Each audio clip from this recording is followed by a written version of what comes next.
Here's what you need to get started. I'm sharing a checklist because every time someone begins playing an instrument, there are many things that they may need to get.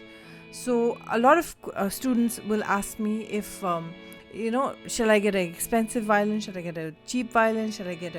What size violin should I get? So this is basically a checklist I'm going to be sharing with you about the basics of what you need to consider before investing in terms of a violin. So let's get started. There are three kinds of violins that you could consider buying. One is a basic violin, the other one is an intermediate violin, and the other one is an advanced violin. So with basic violin, many are sold commercially. You can even go to your local store. They would have these violins. Violins for children come in sizes, like you have half size, 1/4 size, 3/4 size, and a basic violin is 4x4.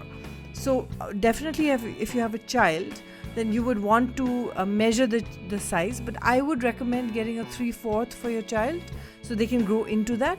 And if you're an adult, then 4x4 is a brilliant size for an adult.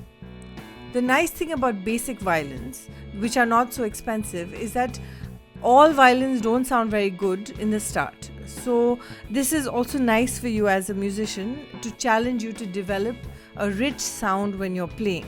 I began with a very basic violin when I started, and over time, over 5 or 6 or 7 years, my sound quality became as good as the expensive violins. So it gives you a chance to work on your sound.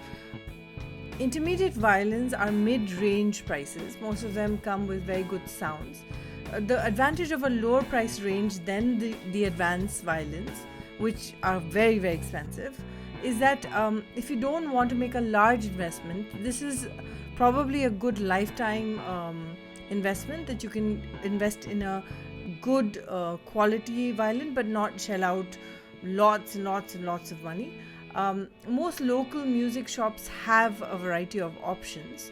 One tip I'd like to give is that you can also look at second-hand violin options too, because the older the violin, the more richer the sound.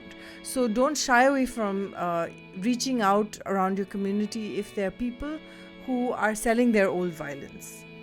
Of course, if you're playing professionally and you want to be a part of an orchestra and you're going to make your living out of it, then investing in an advanced level violin makes a lot of sense.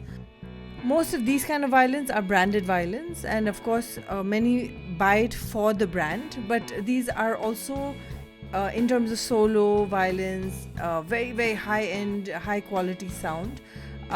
I would never recommend a new violin student to buy an advanced violin because it makes you lazy because the sound is already done for you. Again, like I said earlier, I think it's important for young violinists to work on their sound before they pick up a beautiful, expensive, handcrafted violin. Electric violins are also very nice, especially if you're an advanced player. It lets you do a lot more than what you would with an acoustic violin. Getting an electric violin is also great for silent practice if you have family members who are not very enthusiastic about you creaking away in the start, especially when you're learning. Electric violin is perfect also when you're playing with a band. So that's worth investing in terms of performances. Here's a list of what you need before you start. These are few accessories that you may or may not want, but hope they help you. You can go through these in your own time and see if you want them.